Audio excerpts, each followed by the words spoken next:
Et toujours à propos d'économie, le coup d'envoi aujourd'hui de la conférence de lutte contre la pauvreté. Elle va durer 2 jours. Jean-Marc Ayrault devrait annoncer dès demain des mesures dans son discours de clôture. Ce soir, nous avons voulu en savoir plus sur ces centaines de milliers de sans-abri. On les aperçoit, on les croise, mais qui sont ces hommes et parfois ces femmes qui dorment dans la rue? Pour le comprendre, l'un de nos reporters a voulu le vivre lui-même. Les rencontres, les regards, l'hébergement, voici ce document tourné sur le vif, dans la peau d'un sans-abri. Grand reportage signé Nicolas Bertrand, Antoine Husser. Ils sont entre 100 000 et 200 000 dans les rues de France, peut-être plus. Personne ne sait vraiment. Sans domicile fixe, la plupart à Paris et dans les grandes villes. Pendant 48 heures, je serai l'un d'entre eux. Quelques vêtements de récupération, un duvet dans un sac en plastique et quelques cartons pour me protéger du froid. Je m'assieds dans cette rue choisie au hasard et j'attends. Au milieu des passants pressés, beaucoup semblent éviter de me voir. Et s'ils m'aperçoivent, ils détournent instantanément les yeux. Pourtant, alors que je ne demande rien, certains me tendent la main. 4 fois, en à peine 1 heure. Merci. Des passants me glissent quelques pièces. C'est le seul contact que j'aurai. J'ai l'impression de faire partie du décor. Après 1 heure sans bouger, je grelotte de froid. J'entre dans une galerie chauffée qui mène à un parking souterrain. Les vigiles me repèrent immédiatement. Non. Bah là j'embête personne là. C'est pas autorisé à C'est juste parce qu'il fait un peu chaud ici là. Ah, oui, oui, c'est ça. Mais là... La nuit est là, il pleut et je n'ai nulle part où aller. Je décide d'appeler le 115, le numéro du SAMU social. D'une cabine ou d'un portable, l'appel est gratuit. Bonjour. Compte tenu du nombre d'appels importants, C'est occupé. nos lignes sont au moment Une voix me le dit en boucle, en français, en anglais, en russe, en roumain ou en arabe. Je reprends ma route. Je cherche conseil auprès de SDF. Excusez-moi. Vous connaissez pas un plan pour dormir la nuit là, cette nuit? C'est galère. Y a rien là? Non, c'est galère. T'es dans la merde. Y a pas des foyers par ici? Vous voyez, voilà, le 115. 115, Joueur Nation. La Nation, le métro, il est ouvert toute l'année au chaud, pour tout le monde. Je marche donc vers Nation. En chemin, j'essaye de rappeler le 115. 115 de Paris, hello? Oui, bonsoir monsieur. Je suis à la rue et je voudrais savoir s'il y a un endroit où je peux me rendre à Paris. Malheureusement, on n'a plus de centre voilà, avec de places disponibles à cette heure-ci. Hein.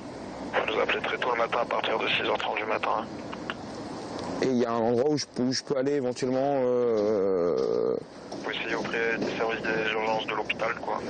C'est pas garanti parce que même eux, ils acceptent pas vraiment en ce moment. D'accord, ok. Voilà. Merci. Au revoir. Je choisis plutôt de tenter ma chance dans le RER. Excusez-moi, on m'a dit qu'il y avait un endroit où on pouvait dormir plus ou moins au chaud ici. Et il y a beaucoup de monde. C'est quoi 30-50 personnes toute la nuit, c'est comme ça, c'est le bordel. C'est le seul endroit de Paris. Merci. Sur les quais, au milieu des voyageurs qui attrapent un dernier train pour rentrer chez eux, je découvre des dizaines de personnes qui se préparent à passer la nuit. Certains fouillent les poubelles, d'autres installent des campements de fortune. Je comprends que l'endroit est plus organisé qu'il n'y paraît. Il vaut mieux se mettre où? Il faut trouver un endroit où il n'y a personne. C'est la même chose partout. C'est pas la place de quelqu'un qui est habitué. Comme moi. Moi, mon place, c'est ici. Vous êtes habitué? Ouais. 2 ans et demi, ça fait que je dors ici, moi. Moi, j'étais plusieurs fois, on m'a volé. Et ça arrive des bagarres, des provocations. Ça arrive. Dans un couloir près du quai, il y a un point d'eau. qui sert aussi de salle de bain. Elle n'est pas potable, mais tout le monde la boit. C'est bon l'eau ici? Un jour, 2 jours, no problème. Tous les jours, problème. Pourquoi? Pour malade? Maladie, tout ici dormi. Oui, besoin demain encore ça. Carton? Oui, parce que ça sourit. Souris? Oui. Georges, 50 ans, d'Ivonnière d'Irak. Il dort ici depuis 1 mois. La journée, il travaille au noir dans le bâtiment. Le soir, il revient sur son banc. Il comprend que je n'ai pas l'habitude. Patiemment, il me montre comment m'installer. Comme ça, tu vois? D'accord, ok. C'est dur quand même, ici. Pas comme ça, normal. Dormir. L'espérance de vie pour un SDF est d'à peine 49 ans. Il est 2 heures, je n'arrive pas à dormir. Georges, lui, a trouvé le sommeil. Il partira travailler dans moins de 4 heures. La journée, chacun retourne à la rue. Le soleil d'hiver réchauffe à peine. Il faut errer et vaincre l'ennui. Quand j'arrive à cette distribution de soupe, la nuit tombe. Le parvis de l'église Saint-Eustache est pris d'assaut. Un bénévole vient vers moi. Bienvenue, hein. C'est ici tous les soirs en fait. On a du succès, mais c'est malheureusement quoi. Il y a beaucoup de monde en fait, beaucoup plus que l'année dernière évidemment. Mais... Et il y en aura toujours plus. Hein. Il y a de tout en fait. Il y a des étudiants, il y a des gens qui travaillent, il y a des gens par exemple qui ne travaillent pas, qui font la manche toute la journée pour survivre. Hein. Chacun engloutit son repas dans son coin en silence. Allez, faut s'équiper pour la nuit. Un bénévole me donne une adresse où trouver un lit pour la nuit. Sur place, je découvre ce bus et une 50aine de personnes qui jouent des coudes. Hey les gars, hey, arrêtez de pousser. Poussez les gars. Là, tout de suite, maintenant ici, j'aurai pas de place. J'ai plus de place ici. Je dois traverser toute la ville pour trouver enfin une place dans un autre bus. Hey, les gars, reculez un peu, reculez un peu. On va pas, s'il vous plaît. Les gars, ça va un petit peu, s'il vous plaît. Nous sommes entassés. Le trajet dure une vingtaine de minutes. La plupart des gens ici sont des sans-papiers. Arrivé dans le centre, c'est la course.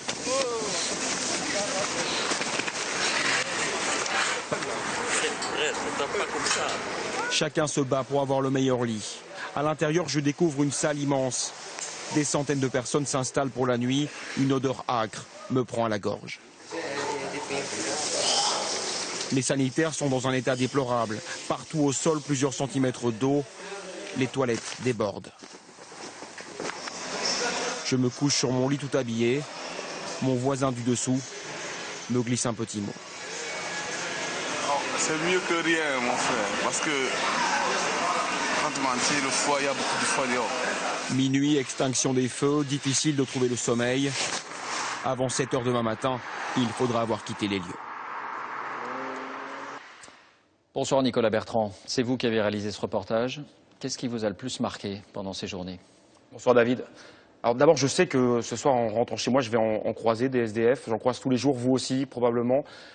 Ce que j'imaginais pas, c'est à quel point, en passant de l'autre côté, finalement, j'allais me retrouver démuni, perdu de tous mes repères et invisible, en fait. Invisible. Les gens me regardent, me jettent un regard gêné parfois, à peine.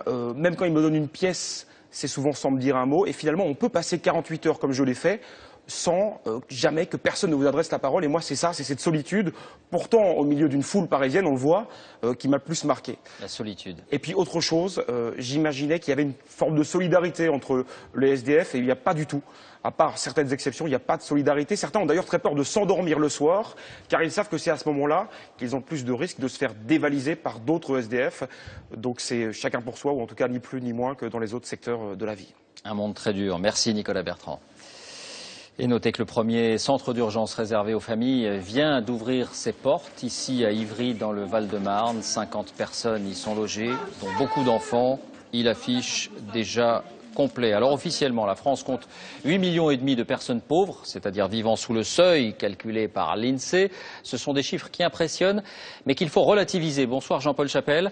La pauvreté en France a-t-elle vraiment augmenté depuis 40 ans ? Alors aujourd'hui, une personne est pauvre si elle vit avec moins de 964 euros par mois. Un seuil de pauvreté calculé en fonction du niveau de vie moyen de la population. On mesure donc une pauvreté relative, on mesure les inégalités. Alors, en 1970, le nombre de pauvres est de 9 187 000. Ça diminue jusqu'en 2004 et depuis, ça remonte. Le chômage, la crise, 8 617 000. Dernier chiffre connu en 2010, ça a sans doute augmenté depuis. Oui, c'est-à-dire qu'on comprend que cette pauvreté est bien fonction du niveau de vie général de la population.